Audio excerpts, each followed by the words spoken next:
के बहुत बहुत धन्यवाद संपूर्णानंद संस्कृत विश्वविद्यालय का, जो उन्होंने मुझे आज ये वेद विज्ञान व्याख्यानमाला में आमंत्रित किया है।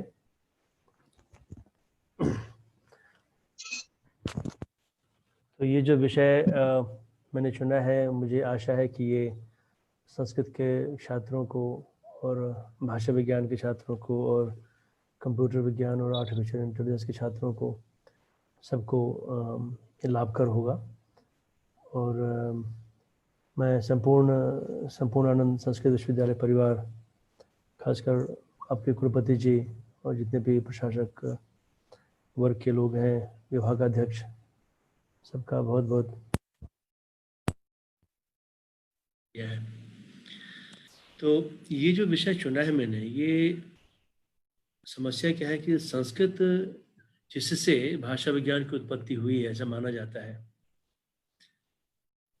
उस भाषा के को पढ़ने वाले जो छात्र हैं उनको भाषा विज्ञान में या तो रुचि नहीं होती या पाठ्यक्रम में नहीं होता, और यदि पाठ्यक्रम में है भी तो वो सिर्फ भारोपी परिवार तक ही सीमित रहता है और अन्य संरचनात्मक भाषा विज्ञान या जनरेटिव लिंग्विस्टिक्स की तरफ चर्चा नहीं करते, वो आधुनिक भाषा विज्ञान की बात ही नहीं करते। मैंने सोचा कि आधुनिक भाषा विज्ञान की चर्चा करूं और उसमें पाणिनि और चॉम्स्की का क्या स्थान है और कैसे ये सारी चीज़ें एक निश्चित क्रम से संगणन की तरफ बढ़ी है, उस तरफ मैं इशारा करूंगा और उसकी बात में करूंगा। तो सबसे पहले आधुनिक भाषा विज्ञान में हम क्या करते हैं। मेरी आवाज़ स्पष्ट आ रही है ना? हेलो, मेरी आवाज़ स्पष्ट आ रही है?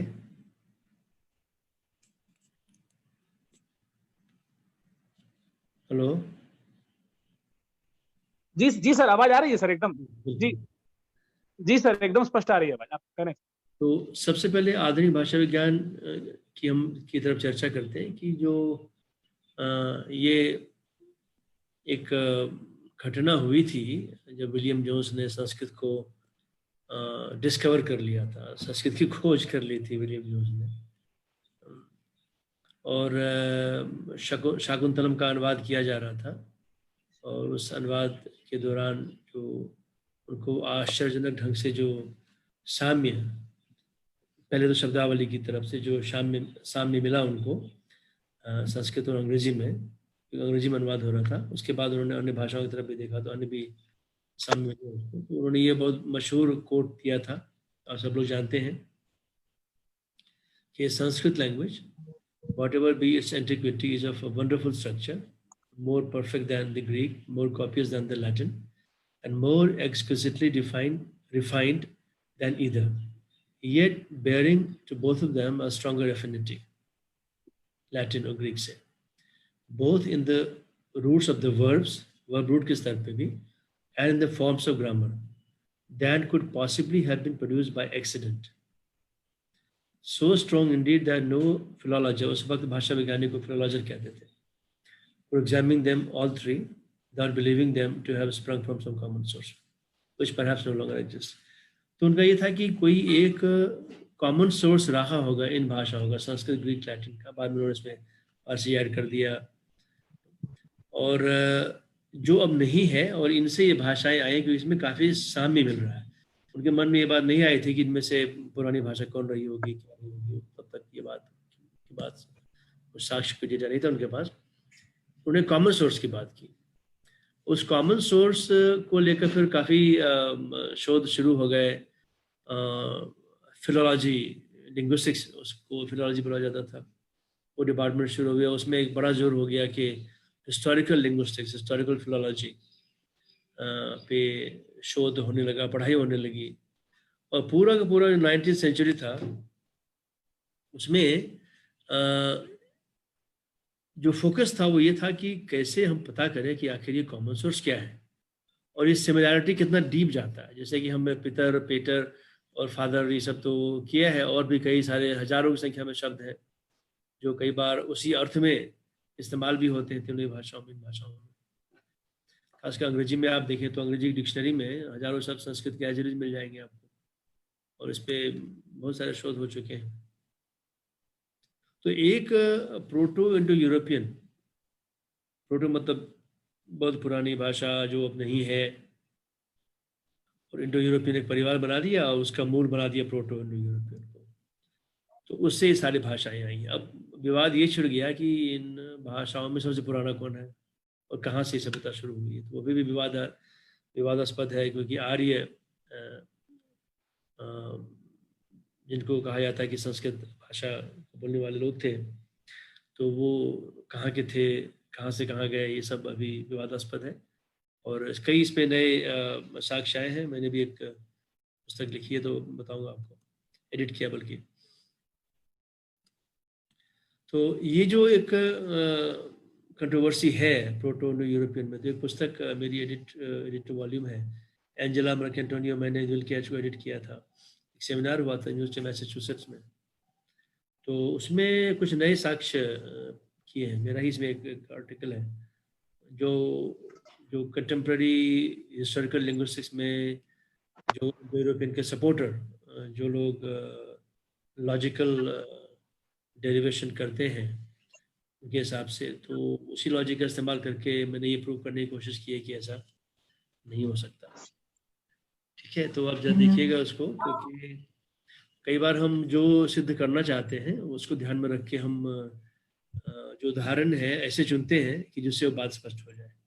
यदि मुझे दूसरा उसका प्रूव करना हो तो मैं वैसे उदाहरण चुन लूंगा, वो भी प्रूव हो जाएगा। तो ये मैंने दिखाने की कोशिश की है। अन्य भी कई सारे पेपर्स इसमें हैं जो बड़े ही डेटा वाले हैं, एम्पिरिकल फैक्ट्स हैं, रिसर्च के आधार पर नए साक्ष्य हैं, तो आप देखिए जरूर इसको। अच्छा, अब जो एमिनेंट फिलोलॉजिस्ट थे, लिंग्विस्ट थे, जिन्होंने इस विषय पे जो कंपैरेटिव हिस्टोरिकल लिंग्विस्टिक्स है, इसमें लैटिन, संस्कृत, मुख्य रूप से फारसी, या इन चारों भाषाओं को कंपेयर करना है, और इस कंपैरिजन के लिए क्या क्या आवश्यक सामग्री चाहिए। मुझे संस्कृत की डिक्शनरी चाहिए होगी, संस्कृत ग्रामर चाहिए होगा, अन्य कुछ संस्कृत टेक्स्ट चाहिए होंगे, वेद पे कुछ करना होगा, पाली प्राकृत पे करना होगा। तो इन सब पे कार्य शुरू हो गया, और संस्कृत के चेयर्स कई सारे खुले यूनिवर्सिटीज में। उनमें लोगों ने क्या क्या काम किए वो मैं थोड़ा सा एक आपको लेखा जोखा दिखाना चाहता हूँ। तो सबसे पहले तो एक अब्राहम रोज, कई तो मिशनरीज थे जो अपने अपने पर्पस के लिए वो ट्रांसलेट करते थे संस्कृत टेक्स्ट का।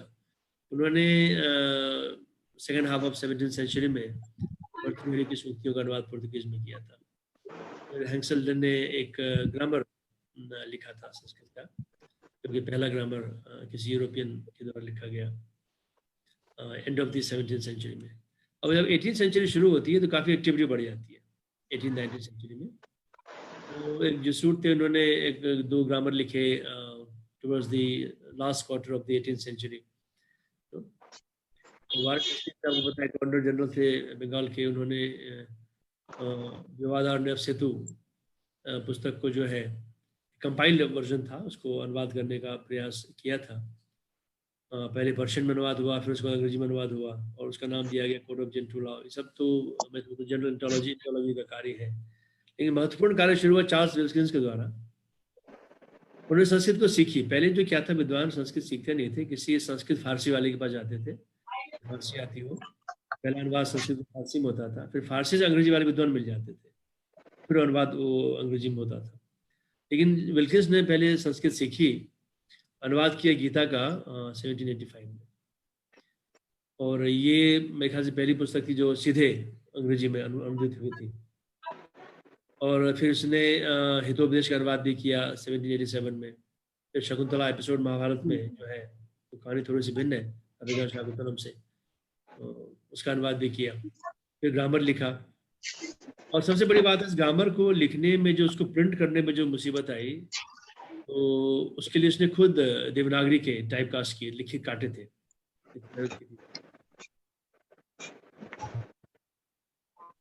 और फिर कई सारी पांडुलिपियों को भी इन्होंने ट्रांसलेट किया था। विलियम जोन्स का काम हमने आज पहले मेंशन किया है। थोड़ा सा देखें कि 84 में इन्होंने एशियाटिक सोसाइटी की स्थापना की, और शकुंतला का अनुवाद 89 में पब्लिश हुआ था। और जिसको पढ़ने के बाद संस्कृत की विशाल जो साहित्यिक राशि है उस पर आश्चर्य लोगों ने व्यक्त किया कि इतना जबरदस्त ज्ञान भारत में है। फिर ऋतुसंहार, फिर मनुस्मृति, फिर उसके बाद उन्होंने जो अब तक इतने पब्लिकेशंस के बाद उनकी क्लियर हो गया कि वंश की दृष्टि से साम्य है संस्कृत ग्रीक वंश वाली बात है इन तीनों भाषाओं में। उसमें उन्होंने केल्टिक को, पर्शियन को ऐड कर दिया। फिर उनके जो विचार थे काफ़ी हाईलाइट हुए हर जगह। फिर कई सारी जो स्टोरी, होलब्रुक का काम वेद पे है। इन्होंने वेद के पैसेज लिखे थे वेद को पॉपुलराइज करने के लिए। फिर अमरकोश, अष्टाध्यायी, तो उपदेश किरातार्जुनीयम पब्लिश किया। फिर संस्कृत ग्रामर को लिखा और संस्कृत इंस्क्रिप्शंस को कई सारे उन्होंने पब्लिश किया, शिलालेख को। और फिर कई अपना उन्होंने मैनुस्क्रिप्ट का कलेक्शन भी बनाया। फिर इस तरह से श्लेगल का काफ़ी बड़ा योगदान है, आपको पता है, रामायण, मनुस्मृति वगैरह में। और इन्होंने एक इंडियन फिलॉसफी की सिलसिलेवार जो स्टडी है, उसका अध्ययन जो है, उसको जर्मन में इन्होंने इस्टेब्लिश किया, जर्मनी में। और फिर उसके बाद वहाँ पर जर्मनी में परंपरा शुरू हो गई। फिर ऑगस्ट विल्हेम श्लेगल ने उनको बनाया गया first professor of Sanskrit Germany में, यूनिवर्सिटी ऑफ बॉन में। उसके बाद वो कॉलेज फ्रांस में भी रहे। फिर एडिटेड सेवरल वॉल्यूम्स, ट्रांसलेटर भी थे और लिंग्विस्ट भी थे। अभी मान लीजिए कोई इंडोलॉजिस्ट है, वो संस्कृत के टेक्स्ट पे काम कर रहा है, तो उसका आमतौर पे इंटरेस्ट इस कंपैरिजन में चला जाता है कि भाई ये यहाँ पर है तो जर्मन में क्या होगा, ग्रीक में, लैटिन में क्या होगा। तो इस तरह से वो कंपैरेटिव स्टडी, ग्लॉसरी बना के, पैरेलल बना के उसका स्टडी करने लगता था।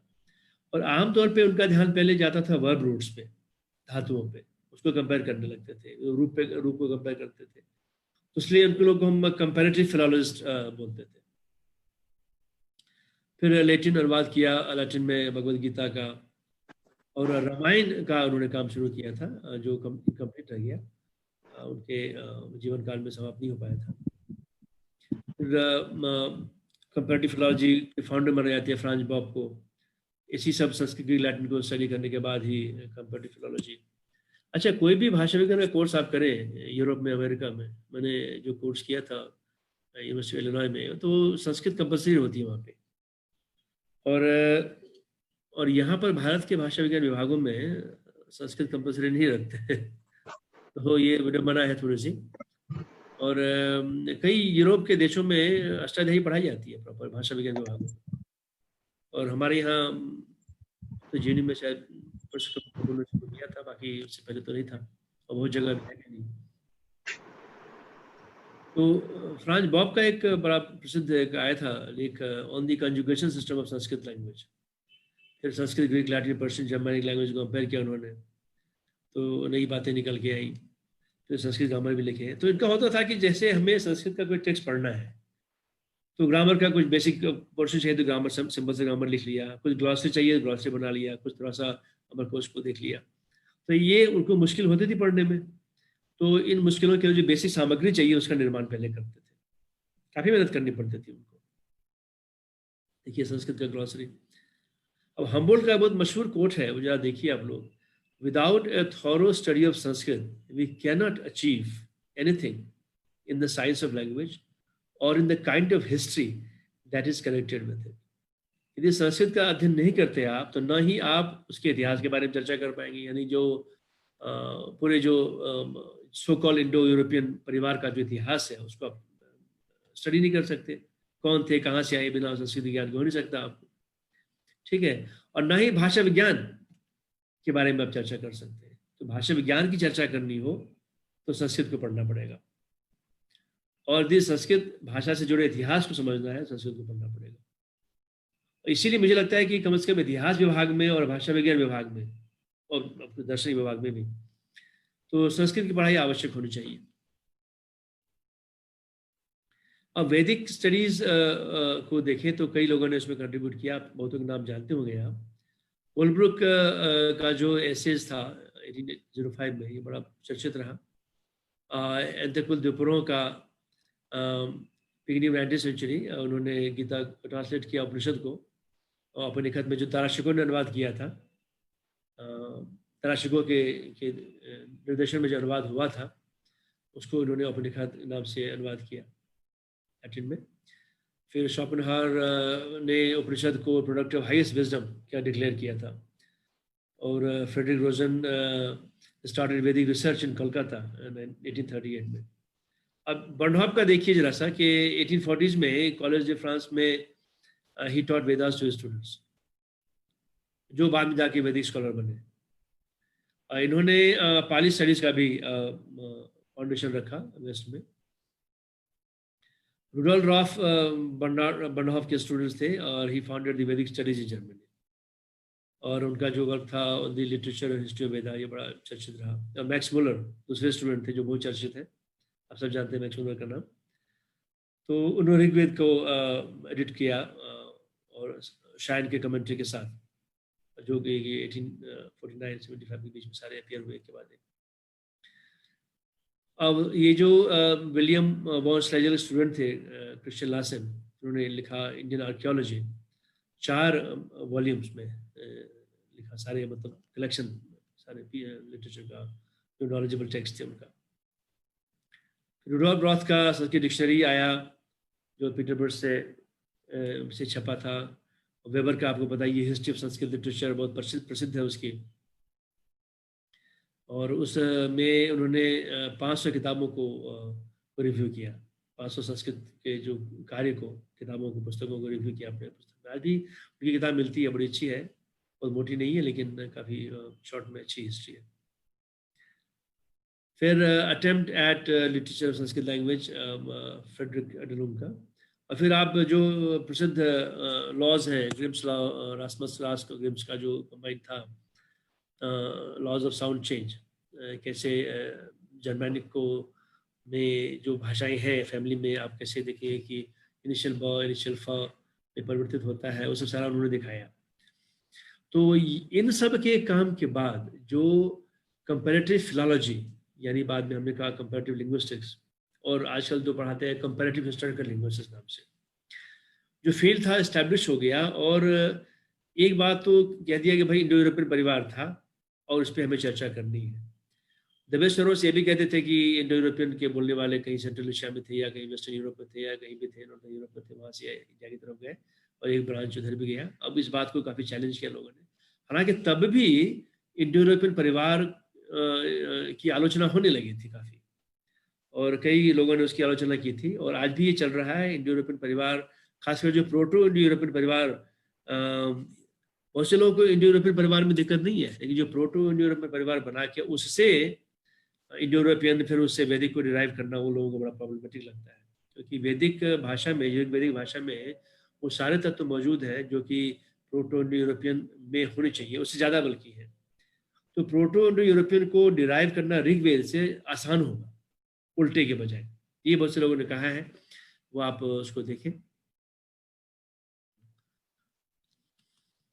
अब जो 20th सेंचुरी में जो फोकस हो गया, हिस्टोरिकल लिंग्विस्टिक्स थोड़ा बैक बर्नर पे चला गया, बहुत सी बातें उसमें तय हो चुकी थी उस वक्त के डेटा के हिसाब से, और बहुत सी बातें अब लोगों के इंटरेस्ट की नहीं रही थी, क्योंकि वार भी हो गया, आर्य वगैरह शब्द थोड़े से कंट्रोवर्शियल हो भी गए थे।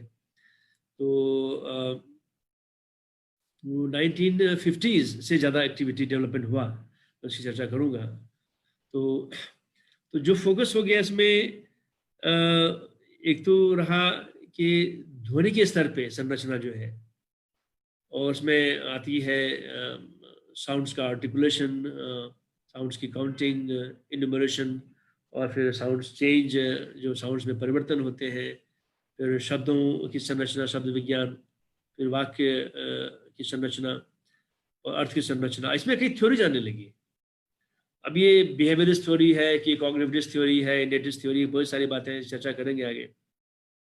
अर्थ विज्ञान, और चॉम्स्की ने बाद में बहुत एक सॉलिड जेनेटिव थ्योरी का विकास किया, जो ऑब्वियसली पाणिनि से इंस्पायर्ड था, नो डाउट अबाउट इट। तो ये संरचनात्मक भाषा विज्ञान में काफ़ी उन्नति हुई। और एक नई बात क्या हुई कि कंप्यूटर साइंस में जो प्रोग्रामिंग लैंग्वेज का विकास हो रहा था वो भी भाषा ही है। तो दोनों में एक तरह से साम्य स्थापित हो गया चॉम्स्की के कारण।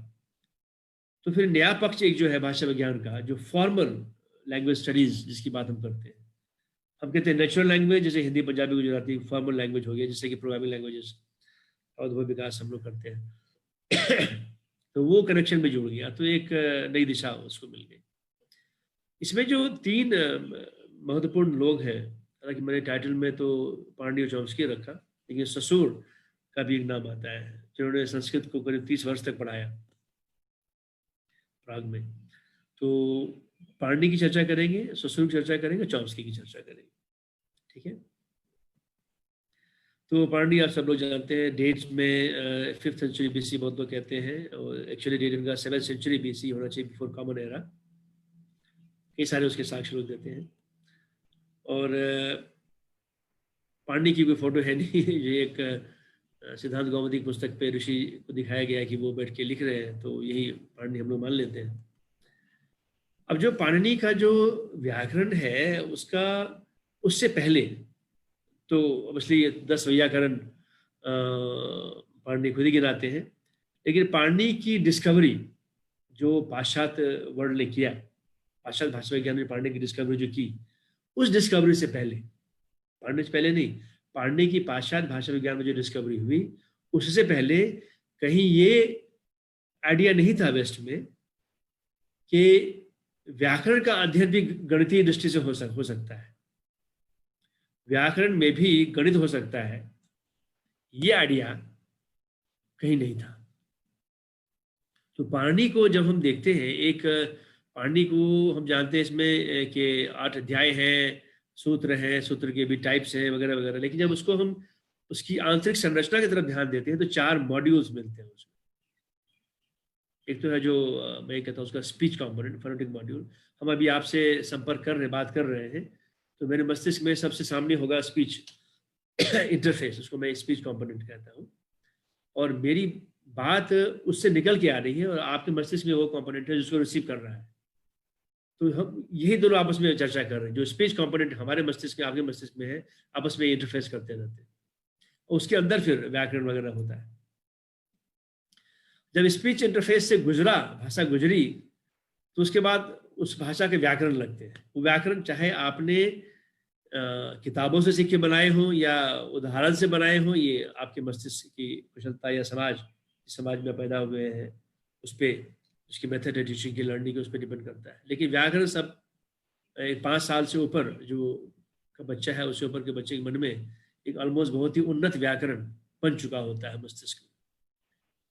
उस व्याकरण की एक संरचना होती है, उस व्याकरण में कोश चाहिए होते हैं, डिक्शनरी वगैरह। बच्चा जब समाज में इंटरेक्ट करता है या कोई कहता है उसको भाई ये हाथी है, ये गाय है, तो ये वोकैबुलरी बनती जाती है, व्याकरण के नियम भी बनते हैं, वोकैबुलरी बनती जाती है।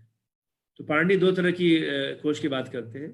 सूत्र उन्हें 4000 दिए हैं, कोश धातु और गण। धातु जो क्रियात्मक जो चीजें हैं, और गण जो है नॉन क्रियात्मक चीजें। उसके अलावा जो छोटी छोटी इकाइयां होती है, जैसे मान लीजिए हमने कोई नियम किसी डेटा पे लगाया और कुछ अपवाद निकल के आ रहे हैं, उन अपवाद के लिए कुछ हैंडलिंग, स्पेशल हैंडलिंग करनी है, विशेष चर्चा करनी है, तो उसके लिए अलग से उन्होंने लिस्ट वगैरह की व्यवस्था की है। तो एक बहुत ही अच्छे, एक उन्नत व्याकरण या एक उन्नत कॉग्निटिव सॉफ्टवेयर जो हमारे मस्तिष्क में संभवतः लोडेड रहता है, उसकी संरचना की तरफ पाणिनि का व्याकरण इशारा कर रहा है कि संभवतः आपके मस्तिष्क में जो सॉफ्टवेयर है उसमें ये मॉड्यूल्स हैं, उसके आपस में इंटरेक्शन से आप कुछ भी कर पाते हैं, या आप भाषा समझ पाते हैं, भाषा जवाब दे पाते हैं, आप सर्वाइव कर पाते हैं। वो मस्तिष्क में वो आपका मॉड्यूल नहीं हो, वो चिप नहीं हो, तो आप समाज में असफल होंगे, आप समाज में सर्व ही नहीं पाएंगे। और यही जो स्पेशल ऑर्गेनाइजेशन है हमारे मस्तिष्क में, हमें जानवरों से भिन्न स्थापित करता है, जिसकी चर्चा बाद में चॉम्स्की काफी करते हैं। अब जो पाणिनि का जो ये, जिसको मैं सिस्टम कहता हूँ, ये अन्य जो उन्नत व्याकरण पश्चिम में बने, जिसका काफी नाम लिया जाता है, उन सबसे काफी एडवांस है, बहुत ही ज्यादा एडवांस है। और इतना कि इसको हम रूपात्मक की श्रेणी में ला सकते हैं। फॉर्मल जिसको जहाँ कि हम A goes to B if C ऐसे करके हम इसको कह सकें फॉर्मल में, जहाँ की कोई एम्बिग्युइटी नहीं है, उस जैसा रूप निकल के पाणिनि का व्याकरण का आता है। और इसमें ज्यादातर प्रोसीजर्स पाणिनि के हैं अनएम्बिगुअस है, उसमें द्विधा की स्थिति नहीं है। मैं नहीं कहता 100% अनएम्बिगुअस है, पाणिनि में भी कुछ चीजों में एम्बिगुइटी है और पाणिनि खुद ही रूल की नियमों की सीक्वेंसिंग करते हैं, और जहां पर दो रूल एक साथ लगे तो बाद वाला रूल स्ट्रांग होता है, पाणिनि कहते भी है उसको, ठीक है। विप्रतिषेध है परम कार्यम वो कहते भी है। तो ऐसा नहीं कि 100% अनएम्बिगुअस है। अच्छा, एक फॉर्मल सिस्टम में जब तक अनएम्बिगुइटी नहीं हो तो A बराबर B हम कह नहीं पाएंगे, A को B से रिप्लेस नहीं कर पाएंगे जब तक इक्वेशन सिद्ध ना हो, हम रिप्लेस नहीं कर पाएंगे। जैसे अक बराबर अ ई ओ रिल री, इक्वेशन स्टैब्लिश्ड है, हम रिप्लेस कर सकते हैं, कोई एम्बिग्युइटी नहीं है। ऐसी बातें प्राकृतिक भाषा में नहीं हो पाती, उनके व्याकरण में नहीं है अब तक, उससे पहले किसी ने सोचा भी नहीं है कि इस ऐसी बात भी हम प्राकृतिक भाषा के लिए कर सकते हैं। अब जो पाणिनि के व्याकरण की जो संरचना है, ऑर्गेनाइजेशन है, जो मैंने 4 मॉड्यूल बताए, उनमें सूत्र है, सूत्रों का आपस में इंटरेक्शन है, और पहले क्या आएगा बाद में सीक्वेंसिंग है, ये सारी एक एडवांस प्रोग्राम जैसी है। जैसे एक एडवांस प्रोग्रामिंग जो आप करते हैं उसमें पहले आपको वेरिएबल क्रिएट करना पड़ता है, उसका इंस्टेंस क्रिएट करना पड़ता है, फिर आप जब उसको कहीं अप्लाई कर यूज करते हैं तो वो प्रोग्राम उसको इवेल्युएट करता है, उसका वैल्यू लाता है वहां पर। जैसे हमने पाणिनि में कह दिया वृद्धिरादेश, फिर बाद में कहा गुण वृद्धि में वृद्धि शब्द का इस्तेमाल कर लिया। पहले जो वृद्धि का डेफिनेशन हुआ है आदेश वृद्धिराद वृद्धि आत एच से, वो वहां पे जहां बाद में वृद्धि का शब्द का की पुनरुक्ति हुई है वहां पे वो अज्यूम हो जाएगा। यानी बाद के सारे इंस्टेंस जो वृद्धि के आएंगे उसमें पहला इंस्टेंस जो है वो वहां पे अज्यूम माना जाएगा, इवैल्यूएटेड माना जाएगा। अब जो फ्रेज स्ट्रक्चर रूल्स और जो रिप्लेसमेंट टेक्निक्स जो प्रोग्रामिंग लैंग्वेज के कंपाइलर डिजाइन में या आजकल फॉर्मल लैंग्वेज स्टडीज में या प्राकृतिक भाषा का फॉर्मल लैंग्वेज स्टडीज में, कहीं भी प्रोग्रामिंग में जहाँ भी होती है, तो वो स्पष्ट है कि पाणिनि से ये इंस्पायर हुआ है, क्योंकि पाणिनि के अनुवाद तब तक बहुत हुए थे और उसकी स्टडीज काफ़ी इंटेंसिव स्टडीज लोगों ने किए थे। उनमें से ससुर का एक नाम आता है। तो पाणिनि का इम्पैक्ट क्या हुआ, इसी क्रम में हम आपको ससुर के कार्य और चॉम्स्की के कार्य बताएंगे विस्तार से। तो कुछ जो मशहूर कोट्स है पाणिनि के लिए, आप लोगों ने एक बार उसको सुना होगा, क्योंकि थोड़ा सा विषय टेक्निकल है तो मैं कई बार चीज़ें सहज चीज़ें मिक्स करता हूँ ताकि आपको इंटरेस्ट आपका बरकरार रहे। The descriptive grammar of Panini, grammar of Sanskrit, which Panini brought to its perfection, is one of the greatest money. वो ये कह रहे हैं कि ग्रामर हो सकता रहा हो पाणिनि से पहले, 10 व्याकरण की चर्चा कर रहे हैं, लेकिन पाणिनि ने इस ग्रामर को परफेक्ट बना दिया। Is one of the greatest monuments of human intelligence. मानवीय मस्तिष्क का इससे बड़ा उदाहरण नहीं मिल सकता, और an indispensable model for description of language. ये बड़ा महत्वपूर्ण हमारे लिए है कि ये जो मॉडल पाणिनि ने दिया है, ये किसी भी अन्य प्राकृतिक भाषा, संस्कृत से इतर तो अन्य प्राकृतिक भाषा को यदि आपको डिस्क्राइब करना हो तो इस मॉडल को आप अनदेखा नहीं कर सकते। ये कितनी बड़ी बात है, सोचिए जरा। भाषा विज्ञान विभाग में, भाषा विज्ञान की पढ़ाई में ये सबसे बड़ा काम होता है, हम कोई भाषा लेते हैं, उसका डेटा, और उसको डिस्क्राइब करते हैं, उसका ग्रामर लिखते हैं। जब मैं JNU में MA कर रहा था उस दौरान मैंने संथाली भाषा पे कार्य, नहीं कुरुक भाषा पे कार्य किया था। कुरुक का डेटा कलेक्ट किया, उसका ग्रामर लिखा, उसके साउंड सिस्टम का। तो यदि इस तरह का कार्य हम किसी भाषा पे करते हैं तो पाणिनि के मॉडल को आप अनदेखा नहीं कर सकते। जहां पर इतनी बड़ी बात कही गई हो अमेरिकन लिंग्विस्ट के द्वारा, जो बहुत मशहूर लिंग्विस्ट थे, उसके बाद क्या किसी भाषा विज्ञान विभाग में हम अफोर्ड कर सकते हैं कि पाणिनि को न पढ़ाएं? फिर क्यों भाषा विज्ञान विभागों में पाणिनि को नहीं पढ़ाया जाता? ठीक है, तो इस पर चर्चा होनी चाहिए। दूसरा कोड देखिए, Ashtadhyayi distinguishes between usage in the spoken language Laukiki, and the usage that is proper to the language of the sacred text, Vaidiki.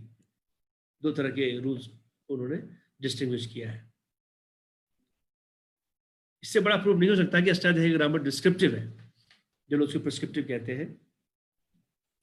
Ashtadhyayi generative as well as descriptive. Ashtadhyayi generative है, यदि उसके बाद चॉम्स्की ने जनरेटिव मॉडल का खोज किया तो ये बात स्पष्ट होनी चाहिए कि ये खोज नहीं किया, वो रिप्रोड्यूस किया, कि ऑलरेडी जनरेटिव मॉडल अवेलेबल है पाणिनि में और उसका अध्ययन सिस्टमैटिक ढंग से किया गया पश्चिम में। तो जनरेटिव ग्रामर के जनक चॉम्स्की को नहीं कह के हम पाणिनि को कह सकते ये कोटेशन सामने है। कोटेशन ना भी हो तो आप उसको आसानी से ग्रामर पढ़ के आप ये निर्णय कर सकते। वैसे एक व्याख्यान में मुझे याद है कि चॉम्स्की ने खुद ही क्लेम किया कि Panini is another generative grammarian. Panini भी जनरेटिव ग्रामरियन है, ये है तो आपसे पहले हो गए। With its complex use of meta rules, transformations, and recursions, the grammar in Ashtadhyayi has been likened to the Turing machine. अब ट्यूरिंग मशीन जो कंप्यूटर का model, mathematical model Alan Turing ने दिया था 1950 में, सब पहले मुझे याद नहीं आ रहा एग्जैक्टली, 30s 50s के 8-10 साल में दिया होगा उन्होंने, 40s 50s में।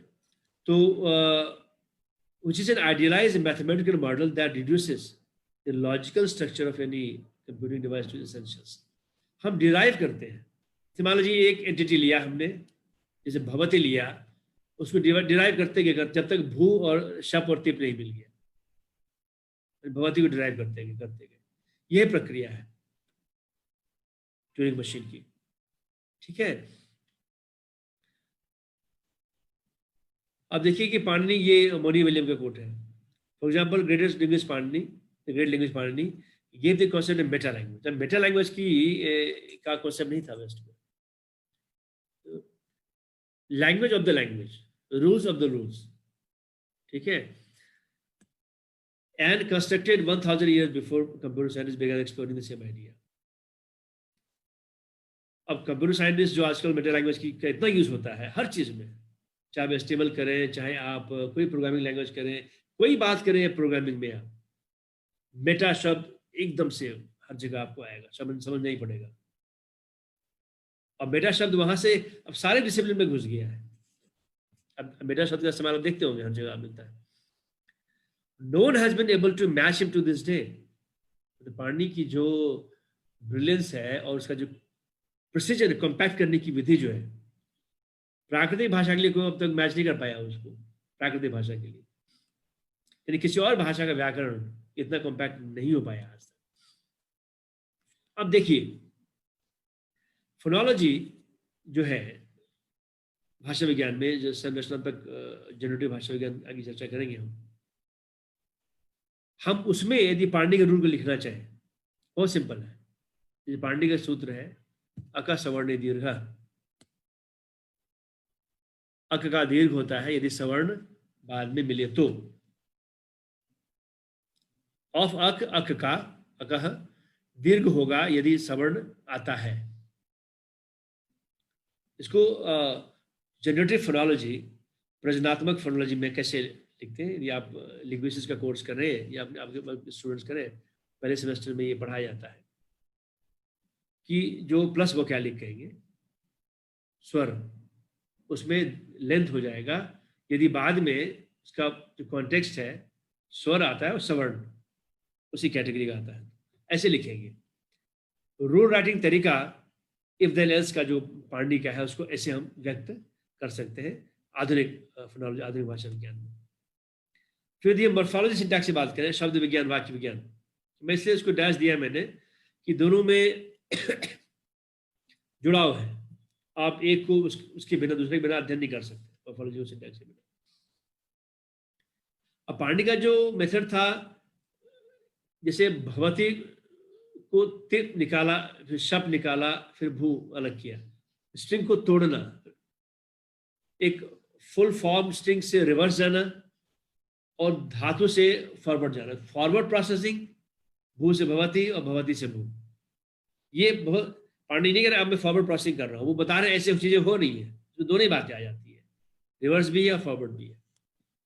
जब हम बना रहे हैं तो हम कंकैटिनेट करते हैं, संहिता करते हैं, और संहिता के क्रम में संधि हो जाती है जहां होनी होती है। इसी क्रम में जो उन्होंने बेस एफिक्स मॉडल दिया कि हर भाषा में एक एब्स्ट्रैक्ट कैटेगरी ऑफ एंटिटीज होती है, जिसको बेसिस कहते हैं, अंग। बाद में उसका एक और एब्स्ट्रैक्ट रूप होता है धातु। और उनमें जब प्रत्ययन होता है, फिक्सिंग होती है, फिक्सिंग का मतलब है कि शुरू में लगे, बाद में लगे, बीच में लगे, उससे शब्दों का निर्माण होता है। शब्द निर्माण के भी कई कैटेगरीज बनाए उन्होंने। फिर सुप्तिंगंध पदम कहा, फिर कृत्य समास, 2 तरह की प्रक्रिया बता दी। तो वो सारा मॉडल बड़ा ही क्लियर, डिटेल्ड और अब तक स्टेबल। अब तक जो पाणिनि ने मॉडल बताया, अब तक वो चैलेंज नहीं हो पाया। 2700 वर्षों में, पिछले 2700 वर्षों में पाणिनि का मॉडल अभी भी खड़ा है। जबकि वेस्ट में चॉम्स्की का मॉडल आया, 10 साल में क्वेश्चन हो गया। ऐसे आपको दिखाऊंगा अभी आगे। फिर आइडिया ऑफ एब्स्ट्रैक्ट एंटिटीज, भाषा को, प्राकृतिक भाषा जो विशाल है, एकदम अपने परिवर्तनशील रूप में आपके सामने प्रस्तुत होता है। हर दिन नए प्रयोग, नए रूप आते रहते हैं। उन सब को यदि आपको अध्ययन करना है तो आपको एब्स्ट्रैक्ट रूप निकालने पड़ेंगे, आपको धातु गण वगैरह का के रूप में करना ही पड़ेगा। ये तो हर शब्द को आप अध्ययन नहीं कर सकते उसके मूर्त रूप में, कि रूप बदलता रहता है उनका, लेकिन वो कहीं न कहीं किसी एक एब्स्ट्रैक्ट अमूर्त रूप से वो जुड़ा होता है। वो आइडिया पहले पाणिनि ने दिया। 2000 धातुओं में सारा जो है संस्कृत, पाली, प्राकृत सारी भाषाओं को कर दिया। आपको यदि आप देखें तो 2000 धातुओं में से 500-600 धातु से संस्कृत का काम चल जाता है। 500 धातु से आपका संस्कृत का सारा काम चल जाएगा, लौकिक संस्कृत का। तो बाकी 1500 धातु किसके लिए है? उस वक्त की जो भाषाएं रही होंगी, प्राकृत, पाली, सारी, उन सबके लिए भी है।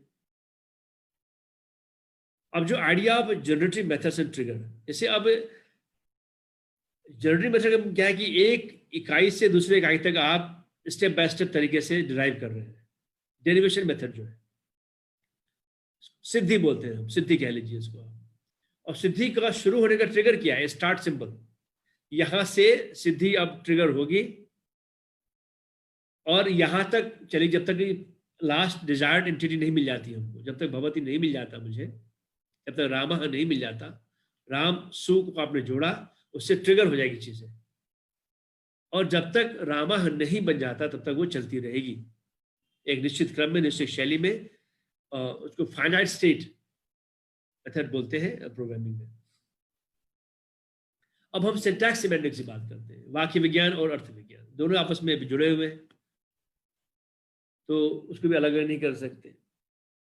अब वाक्यों में जो शब्द का क्रम है वो किसी न किसी अर्थ से जुड़ा होता है, किसी न किसी कारण जुड़ा होता है। ठीक है, चाहे वो कर्ता का कर्म पे अधिकार हो या क्रिया से ट्रिगर हो रही हो। ठीक है, तो ईप्सितमम कर्म जिसे बोलते हैं, कर्ता का जो ईप्सितमम कर्म है उसके डिपेंड करता है कि किसको ईप्सितम मानता है, नहीं मानता। तो ये जो मॉडल है सिंटैक्स सिमेंटिक्स का, ये अभी बहुत ज्यादा डिटेल में स्टडी होने लगा है। इसको डिपेंडेंसी ग्रामर के रूप में अब आ गया है। अब आपको मैं आगे चर्चा थोड़ा सा बताऊंगा। जो अब एआई में, आर्टिफिशियल इंटेलिजेंस में जो जिस तरह की डेटा की इनोवेशन हो रही है, वो डिपेंडेंसी फ्रेमवर्क बहुत बड़ा मॉडल रूप में उभर के आ रहा है। उसमें कारक की बात सारी है। दो शब्द एक वाक्य में कैसे दूसरे पर डिपेंड करते हैं, उनके आपस में रिलेशनशिप क्या है, चाहे वो विशेषण से संज्ञा का हो, चाहे वो कर्ता का कर्म से हो, चाहे क्रिया का अन्य क्रिएटर एंटिटी से डिपेंडेंस हो, इस सारी बातों को अध्ययन करते हैं। फिर कारक विभक्ति मॉडल, विभक्ति मूर्त रूप है, कारक अमूर्त है, कैसे कारक विभक्ति में परिलक्षित होती है। फिर एब्स्ट्रैक्ट रूप से आकांक्षाएं को दर्शन दी। अब शब्दों का व्यवहार वाक्य में है तो ये सारे मॉडल आपको फॉलो करने पड़ेंगे, नहीं तो आपका वाक्य अनर्थक हो जाएगा, निरर्थक हो जाएगा। यदि आप इन कॉन्स्ट्रेंट्स को, इसको चॉम्स्की कहेंगे, शब्दों में, वाक्यों में शब्दों का डिस्ट्रीब्यूशन कॉन्स्ट्रेंट्स है। जो उसके लिए नियमन है उसका पालन करते बिना किए बिना दिए वाक्य बनाएंगे तो वाक्य निरर्थक होगा। आकांक्षा युक्त सन्निधि, वो एक बड़ा उदाहरण देते हैं चॉम्स्की का, जब पढ़ेंगे आप। Colourless green ideas sleep furiously, ये वाक्य ध्यान से सुनिए। कलरलेस रंगहीन ग्रीन हरा आइडियाज जो विचार हमारे स्लीप सोते हैं फ्यूरियसली गुस्से के रूप गुस्से में। अब इस वाक्य का क्या अर्थ निकला? ये वाक्य पूरी तरह से ग्रामेटिकल है, लेकिन इसमें क्या वायलेट हुआ है? योग्यता। सन्निधि भी ठीक है, इसमें आकांक्षा भी सही है, योग्यता वायलेट हो गई इसमें, क्योंकि आइडिया सोते नहीं, और जो कलरलेस है वो ग्रीन नहीं होगा, ठीक है, और सो रहा है तो वो गुस्सा कैसे करेगा? ये सारी बातें जो दुनिया में नहीं, मतलब ये जो 3 प्रिंसिपल है, इस पे यदि सिद्ध है कोई वाक्य तो वो एकदम मानव मस्तिष्क से निकला हुआ सही लॉजिकल चीज होगा। इन सब बातों का अध्ययन अब तेजी से हो रहा है। इससे पहले स्विस लिंग्विस्ट थे फर्डिनेंड सोसूर, इनका है, उन्होंने प्राग में अपने 30 अंतिम वर्ष बिताए प्रोफेसर ऑफ लिंग्विस्टिक्स के रूप में, और संस्कृत को पढ़ाया डिटेल तरीके से, और इनके जो क्लास नोट्स थे इनके छात्रों ने पब्लिश किया, वो किताब चर्चित हुई। तो इनका पीएचडी जो था वो संस्कृत के संबंध विभक्ति पे था, संबंध कारक जो कह सकते हैं आप, षष्ठी विभक्ति था। और उसके बाद इन्होंने संस्कृत और इंडो यूरोपियन पढ़ाया, भाषा विज्ञान पढ़ाया, जेनेवा में करीब 3 दशक तक पढ़ाया। इन पे पाणिनि का और भर्तृहरि का प्रभाव रहा होगा, ये हम कहते हैं, क्योंकि ये बहुत चीज़ें स्पष्ट नहीं करनी चाहिए, एक बार तो विरोध करते हैं उसका। इनका जो आइडिया था सिग्निफायर सिग्निफाइड का, ये उन्होंने दिया था, और ये भर्तृहरि से प्रभावित लगता है, और उनका फोर्ट का भी प्रभाव लगता है उन पे। जो आइडिया फॉर्मल रूल्स का एप्लीकेशन हम गणित से अन्य विषयों पे भी अप्लाई कर सकते, गणित और लॉजिक इन विषयों के अलावा भी हम रूपात्मक नियम या गणितीय नियम का इस्तेमाल कर सकते, ये आइडिया नहीं था किसी के पास। जब ससुर ने पाणिनि को पढ़ाना शुरू किया, पेश करना शुरू किया इस रूप में, तब उसके बाद लोगों के मन में ये सब आइडियाज आने लगे। अब चॉम्स्की की बात करें, 28 में उनका जन्म हुआ है, लेकिन ज़्यादा समय उन्होंने MIT में बिताया। 1955 में अपॉइंटमेंट हुआ था MIT में। जेएनयू में आए हुए हैं, जेएनयू में वो पॉलिटिकल कमेंटेटर, जेएनयू में उन्होंने भाषण दिया था पॉलिटिक्स पे, भाषा विज्ञान पे नहीं, और जाने जाते ज़्यादातर लिंग्विस्टिक्स के रूप में, वो लिंग्विस्ट। अभी वो यूनिवर्सिटी एरिज़ोना में उन्होंने ज्वाइन किया थी, लास्ट ईयर ज्वाइन किया है as a emeritus professor, laureate professor रूप में। भाषा विज्ञान में इनको जाना जाता 2 कारणों से, एक पॉलिटिकल कमेंटेटर जो एंटी गवर्नमेंट है यूएस में, लेफ्टिस्ट लिबरल कह लीजिए इनको, लेकिन भाषा विज्ञान में जो जाना जाता है इनको यूनिवर्सल सार्वभौम व्याकरण के लिए, यूनिवर्सल ग्रामर की। हर एक मानव मस्तिष्क में एक कॉमन स्ट्रक्चर होती है भाषाओं के लिए, जिसको लेकर बच्चा पैदा होता है, और उसको बोलते हैं लैंग्वेज एक्विजिशन डिवाइस। वो डिवाइस जब समाज से इंटरेक्ट करता है तो ग्रामर बना देता है, और दुनिया के सारे व्याकरणों में समानता होती है, इसको यूनिवर्सल ग्रामर का प्रॉपर्टीज मानते हैं। फिर उन्होंने ट्रांसफॉर्मेशनल ग्रामर का प्रारूप दिया, जो पाणिनि से प्रभावित था, और वो बहुत बड़े पक्षधर थे इनेटिस्ट आइडियाज के लिए, कि भाषा को प्रोड्यूस करने में, भाषा को समझने में ब्रेन का बड़ा रोल रहता है। जो उस वक्त की जो बिहेवियरिस्ट थ्योरी थी वो नहीं मानती थी। वो डॉग एक्सपेरिमेंट पैवलोव का आपको पता होगा, डॉग को खाना दिखाया फिर घंटी बजाई, उस तरह का कुछ पता था कि नहीं, ये सब स्टिमुलस रिस्पांस है, ब्रेन का रोल नहीं होता। चॉम्स्की के आर्गुमेंट ने इसको कंप्लीटली डिस्ट्रॉय कर दिया, स्किनर, BF स्किनर का थ्योरी को, इसको प्रमोट किया। फिर चॉम्स्की ने जो एक फॉर्मल व्याकरण का एक प्रारूप दिया, उसमें 4 कैटेगरी बनाई व्याकरण की, टाइप 0 से type 3, type 0, type 1, type 2, type 3। तो इन व्याकरण को काफी अध्ययन किया गया कंप्यूटर लैंग्वेज के कंपाइलर बनाने में। उसमें से एक जो कंटेक्स्चुअल ग्रामर था उसको ज्यादा इस्तेमाल किया गया। तो चॉम्स्की के आने से दो बातें हुई, भाषा विज्ञान और कंप्यूटर साइंस की में सामने हो गया एक सर्टेन लेवल पे, सिंटैक्स के लेवल पे। क्योंकि जो हम मेहनत करते हैं प्राकृतिक भाषा के किसी वाक्य को सिद्ध करने में व्याकरण की दृष्टि से, वही मेहनत प्रोग्रामिंग लैंग्वेज में भी की जाती है, उसको कंप्लीट कंपाइल करने में। हमने एक कोड लिखा जावा में, सी में या पाइथन में, वो भी एक वाक्य होता है, उसमें शब्दावली होती है, उसका भी सिंटैक्स होता है, संरचना होती है, उसको वायलेट नहीं कर सकते। उसी तरह से प्राकृतिक भाषा में भी सब बातें होती है। प्राकृतिक भाषा ग्रामर उसको मदद करता है समझने में, और प्रोग्रामिंग लैंग्वेज से कंपाइलर मदद करता है उसको कंपाइल करने में। चॉम्स्की के ग्रामर मॉडल्स की हम थोड़ी चर्चा करें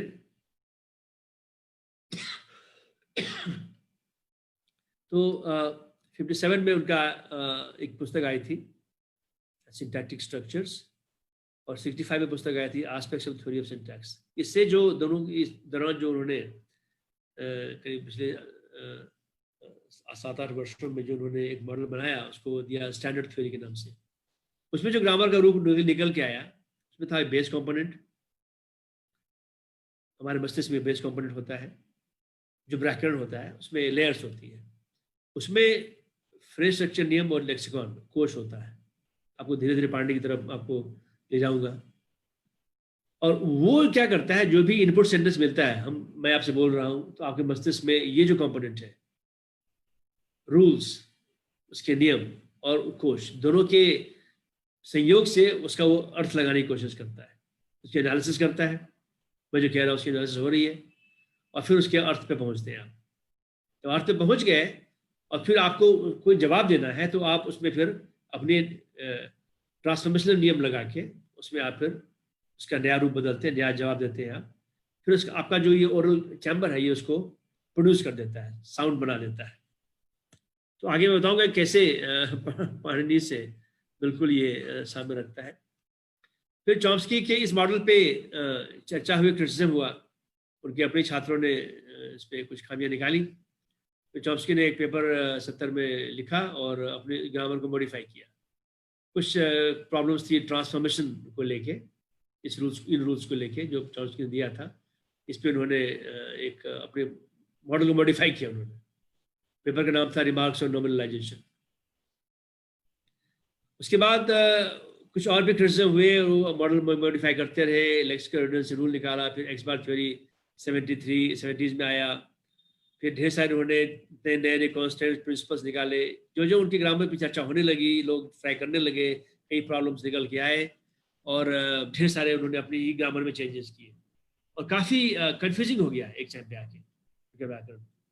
फिर 81 में उनका एक लेक्चर सीरीज हुआ था MIT में, सीरीज का नाम था lectures on government and binding. तो उसके लेक्चर्स को कंपाइल किया और किताब का नाम रखा lectures in government and binding theory. तो GNB, जब GNB थ्योरी कहते हैं गवर्नमेंट एंड बाइंडिंग, ये कारक है बेसिकली। कौन एक वाक्य में जो शब्द है, कौन किसको गवर्न कर रहा है, कौन किसको बाइंड कर रहा है। इनमें इस थ्योरी में ये सारी चीजें थी। इस पे चर्चा इस पुस्तक में की जाती है, भाषा विज्ञान के कोर्स में एडवांस सिंटैक्स में ये पढ़ाया जाता है, और आगे मैं चर्चा करूंगा कैसे ये सिमिलर है। अब आजकल क्या है कि एक AI में या कंप्यूटेशनल लैंग्वेजेस में या NLP में लोग GB को बहुत ज़्यादा चर्चा नहीं करते उसकी, कॉमन बाइंडिंग व्याकरण की, क्योंकि थ्योरी बहुत ज़्यादा है, बहुत सारे कन्फ्यूजन्स हैं। अपनी थ्योरी कई बार चॉम्स्की ने चेंज किया है, और इस पे कोई हम फॉर्मल ग्रामर ग्रुप में लाना, उसकी पार्सल बनाना बड़ा मुश्किल है।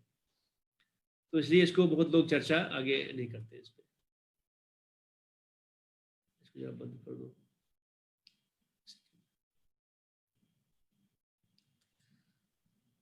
अब जो हम चर्चा करते हैं कि जनरेटिव ग्रामर का क्या कॉन्सेप्ट था पाणिनि चॉम्स्की का, और फॉर्मल ग्रामर का क्या कॉन्सेप्ट है, हायरार्की क्या है उसकी। तो चॉम्स्की का जो जनरेटिव मॉडल था, उसमें बेसिकली उनका जो यूनिवर्सल ग्रामर का आइडिया था, जो मानव मस्तिष्क में लैंग्वेज एक्विजिशन डिवाइस से होके एक विशाल रूप ले लेती है, और सारी भाषाओं, सारी मानव भाषाओं में कोई कॉमन प्रॉपर्टीज होती है, उसका सबसेट ग्रुप में कहा उन्होंने।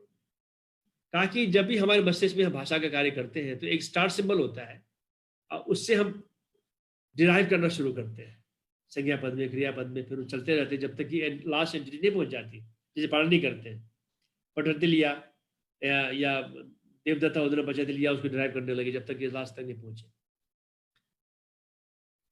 और ये कहा कि ये जो मेरा मॉडल है जनरेटिव का, ये कॉग्निटिवली रियल है, मतलब कि जो मानव मस्तिष्क में संभावित तरीके जो बातें होती है उस तरह की बात है ये, इसलिए इसको सही माना जाना चाहिए।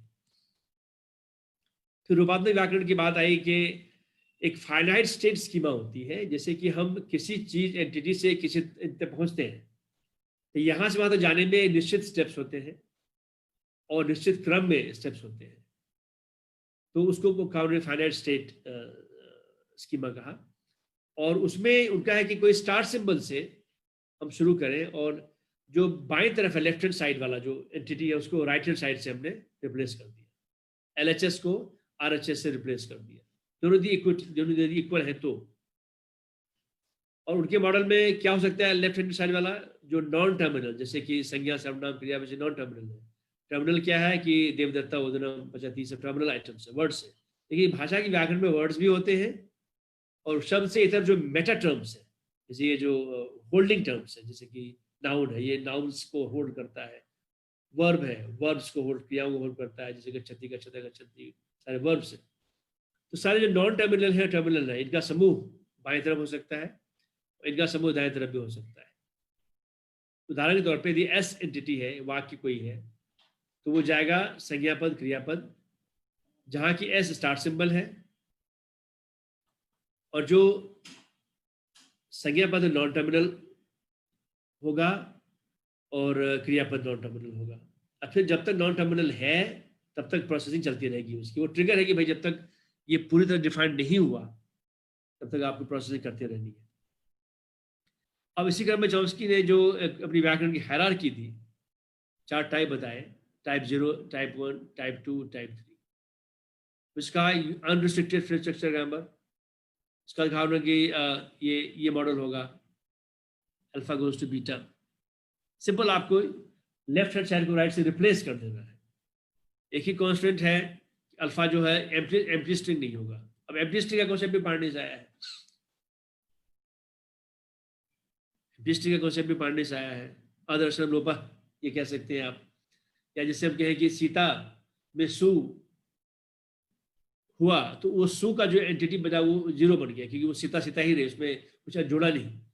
सीता प्रातिपदिक भी है और सीता पद भी है प्रथमा एक वचन में, वो भी कॉन्सेप्ट है। फिर कॉन्टेक्स्ट सेंसिटिव ग्रामर है, उसमें आपने एक अनरिस्ट्रिक्टेड कॉन्टेक्स्ट को प्रोडक्शन को, ये उसको प्रोडक्शन बोलते हैं, हमने इसको कॉन्स्ट्रेंट कर दिया। फिर कॉन्टेक्स्ट फ्री ग्रामर है, इसका इस्तेमाल कंपाइलर डिजाइन में होता है, इसी को फ्रेज स्ट्रक्चर ग्रामर भी कहा जाता है। ज़्यादातर जो हम डेरिवेशन करते हैं वाक्यों का भाषा विज्ञान में, फ्रेज स्ट्रक्चर ग्रामर में इसी रूप में होता है। बैगस और फॉर्म में आगे चर्चा करेंगे उसकी। अब रेगुलर ग्रामर है, ये 4 ग्रामर है। और सबसे पहला जो है ये बहुत लिबरल है, बहुत जनरल है, धीरे धीरे और कांस्टेंट हो जाता है, ये और कांस्टेंट हो गया और भी कांस्टेंट हो गया। इस ग्रामर का इस्तेमाल ज़्यादातर करते हैं कंपाइलर डिजाइन में।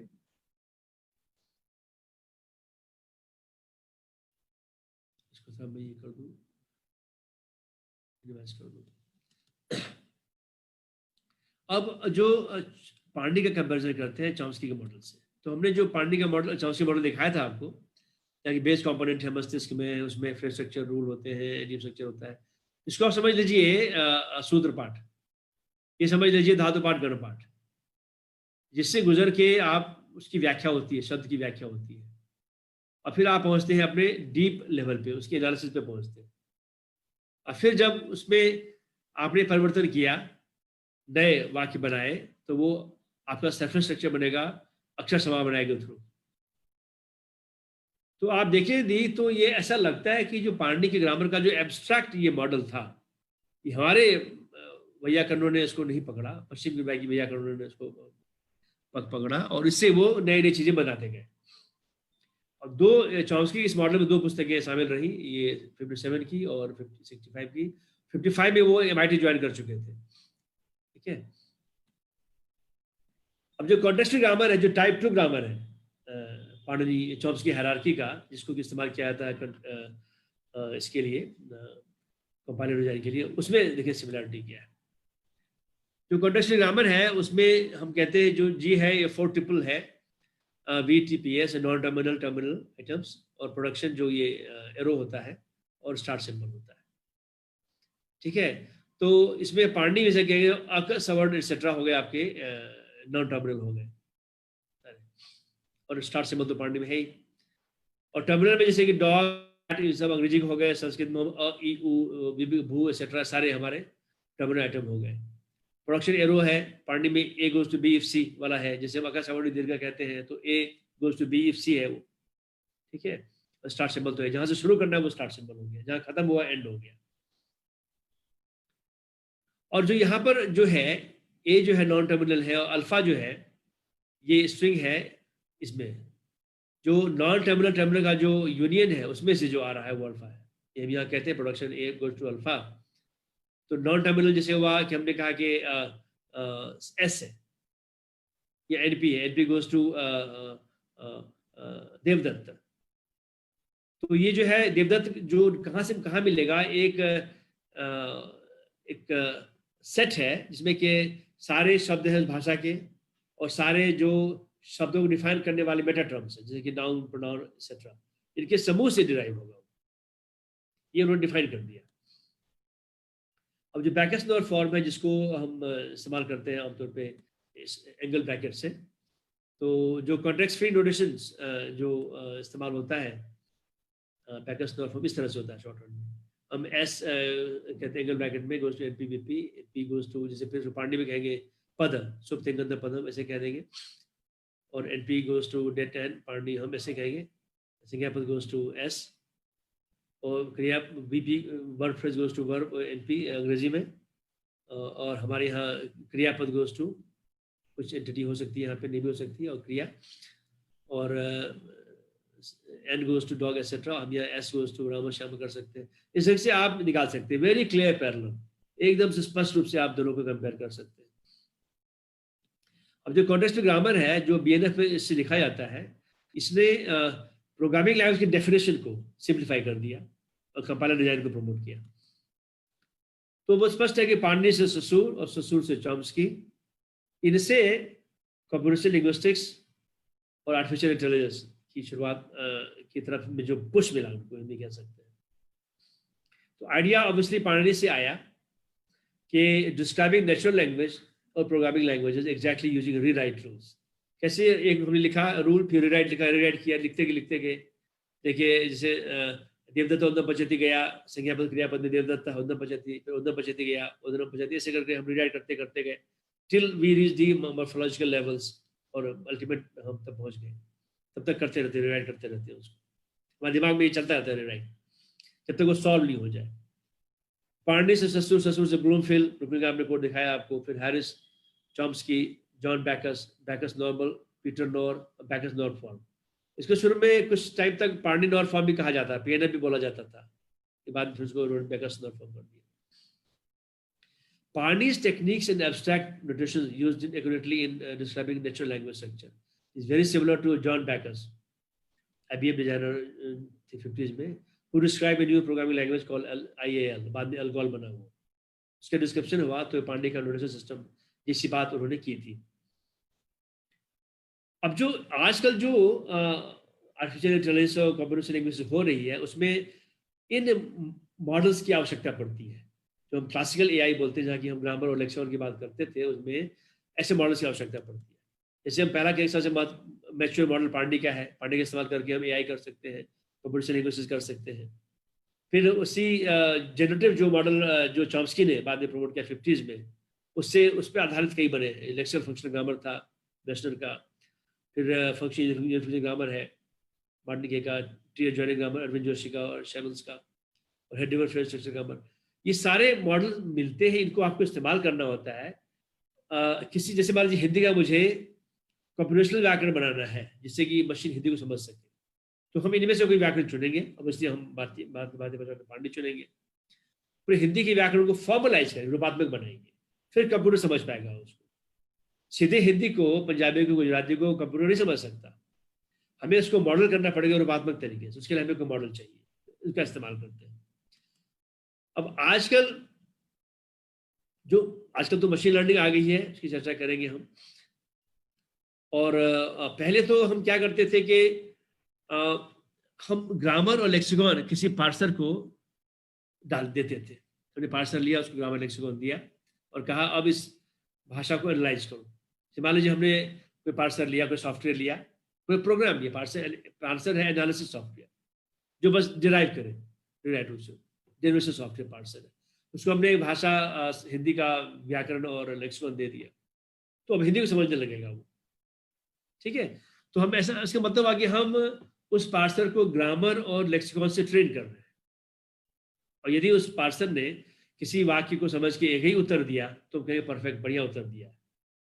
लेकिन यदि ग्रामर से लेक्सिकॉन से हम ट्रेन करते हैं तो आमतौर पे कई से एक से ज़्यादा उत्तर आते हैं, एम्बिग्यूटी बहुत ज़्यादा हो जाती है। तो जो एम्बिग्यूटी होती है वही प्रॉब्लमेटिक हो जाती है। और ये हमेशा से भाषा विज्ञान में, आधुनिक भाषा विज्ञान में कैसे सॉल्व करेंगे एम्बिग्यूटी को, ये एक चर्चा हमेशा से रही है। अब जो एआई में मैं इसको थोड़ा सा करके समाप्त करूंगा कि एआई में जो पहले होता था टिल 90s तक, तो वो हम ग्रामर लेक्सिकॉन से पार्सर को ट्रेन करते थे। आजकल क्या हो गया, हम ग्रामर लेक्सिकॉन नहीं करके डेटा देते हैं हमारे पार्सर को ट्रेन करने के लिए। एल्गोरिथम को हम डेटा देते हैं और डेटा में पहले से चाहे तो एनोटेशन होगा, ग्रामर की सूचना मार्क की होगी या नहीं होगा, इससे हम उसको ट्रेन करते हैं। ये नया फेज आ गया क्योंकि डेटा आपको उपलब्ध हो गया इंटरनेट पे। अब एआई में मशीन लर्निंग क्यों आ गया है, क्योंकि अब डेटा बहुत उपलब्ध हो गया है और व्याकरण से लेक्सिकॉन से ट्रेन करने में काफ़ी एम्बिग्यूटी होती थी, तो अब लोग मशीन लर्निंग में की तरफ चले गए हैं। जो प्राकृतिक भाषा में काफ़ी अनसर्टेनिटी है, नॉइज़ है, काफ़ी वेरिएबिलिटी है, कॉम्प्लेक्सिटी है, इसको मशीन के लिए काफ़ी चैलेंजेस होता है, तो उसको हम ग्रामर से करेंगे तो प्रॉब्लम होगी। तो इसलिए अब ग्रामर नहीं बना के हम डेटा ही उसको एनोटेट करके दे देते हैं। और चूंकि डेटा बहुत ज़्यादा उपलब्ध हो गया है तो मशीन को ट्रेनिंग दी जाती है डेटा से, उसको स्ट्रक्चर करके उस पर एनोटेशन दे के, इससे फिर सारा मशीन लर्निंग का जो फेज चल पड़ा है 90s onwards. Today the focus has shifted to ML based methods and algorithm. सारा फोकस जो है मशीन लर्निंग बेस्ड एल्गोरिथम पे चला गया है। तो एक तरह से जो बिहेवियरिज्म था उस तरह से कि हम डेटा से ट्रेन करते, वो धीरे धीरे मुझे लगता है कि वापस थोड़ा सा आ रहा है। लेकिन जब एक बार मशीन ट्रेन हो जाती है तो फिर नॉलेज वो नॉलेज फिर गेन कर लेता है, तो ब्रेन का रोल भी उसमें तरह से है। तो पाणिनी क्यों अच्छा मॉडल बहुत लोग कहते हैं, मानते हैं एआई के लिए, क्योंकि जो एआई है आप देखेंगे कि 90s तक कुछ और था, अचानक 90s से पलटा खाया और अब एक अचानक नई विधि मशीन लर्निंग की आ गई है। पिछले 4-5 वर्षों में डीप मशीन लर्निंग आ गई है, आगे फिर क्या आएगा तो कह नहीं सकते। और डेटा जिस ढंग से इंटरनेट पे आ रहा है, काफ़ी तेज़ी से परिवर्तनशील डेटा है, काफ़ी मिक्सिंग हो रही है, लोग 2-4 लैंग्वेज को एक ही मिला देते हैं, स्क्रिप्ट मिला देते हैं। ट्विटर की भाषा देखिए, फेसबुक की भाषा देखिए, काफ़ी संगठित होती है और एब्स्ट्रैक्ट होती है। इन चीज़ों से मशीन लर्निंग को जूझना होगा और क्या पता आगे कुछ नई टेक्निक आ जाए। और कल भी गूगल की तरफ से एक बुरील नाम से नया एक प्लेटफॉर्म आया है भारतीय भाषाओं को मशीन लर्निंग करने के लिए। माइक्रोसॉफ्ट ने भी उधर रिलीज किया अपना। तो नए प्रयोग हो रहे हैं, नए परिवर्तन आ रहे हैं। तो इस ऊहापोह में हमें यह लगता है कि यदि मान लीजिए हमने मशीन लर्निंग को लिया और एक निश्चित एल्गोरिथम पे ट्रेन किया, कल को वो एल्गोरिथम ही चेंज हो गया, मान लीजिए पूरा पूरा फोकस ही चेंज हो गया, तो क्या करेंगे। तो इसलिए अब जो एआई पहले था और एआई आज है, काफ़ी परिवर्तन है। जब मैंने एक कोर्स किया था यूनिवर्सिटी ऑफ इलिनॉय में, इंट्रोडक्शन टू एआई, तो वो प्रोग्रामिंग इन लिस्प और प्रोग्रामिंग प्रोलॉग कोर्स था। सिर्फ प्रोग्रामिंग लैंग्वेज का कोर्स था वो, एआई लैंग्वेज का। आजकल यदि आप कोर्स करेंगे एआई पे तो आपको मशीन लर्निंग का ही कोर्स मिलेगा खाली, काफ़ी परिवर्तन होगा। तो पाणिनी के लिए आर्गुमेंट किया है कि 2700 वर्षों से उनका मॉडल एकदम से स्टेबल रहा है। चाहे भाषा विज्ञान में उसको स्टडी कीजिए, आधुनिकतम भाषा विज्ञान में स्टडी कीजिए, उसको आप एआई में स्टडी कीजिए, पाणिनी स्टेबल रहा है। तो इसलिए हमें लगता है कि जो भाषा विज्ञान विभाग है, आधुनिक भाषा विज्ञान विभाग है, चाहे एआई पे जहाँ कार्य हो रहा है, संगणकीय भाषा विज्ञान में कार्य हो रहा है, तो जरा तो पाणिनी बेस्ड जो मॉडल है उसको थोड़ा सा काफ़ी क्लोजर लुक देखें, उसको थोड़ा सा एक गहन अध्ययन करें उस पर। तो इस अध्ययन में आपको भाषा विज्ञान थोड़ी सीखनी पड़ेगी, उनके विभागों में जाके देखना पड़ेगा उनका मॉडल क्या है, और कंप्यूटर साइंस को थोड़ा देखना पड़ेगा। तो एक बहुत बढ़िया इकोसिस्टम बन सकता है। जो नई संस्कृत जो अब निकल के आ रही है, एक नई टेक्नोलॉजी का भी काफी समावेश हो रहा है, मुझे लगता है उसमें काफी बड़ा स्कोप है इस चीज का। तो इससे आप अध्ययन करें, और मुझे लगता है कि समय ज़्यादा हो रहा है और मैं यहीं पे अपने व्याख्यान को विराम देता हूँ, और यदि कोई प्रश्न हो तो हम प्रश्न ले सकते हैं।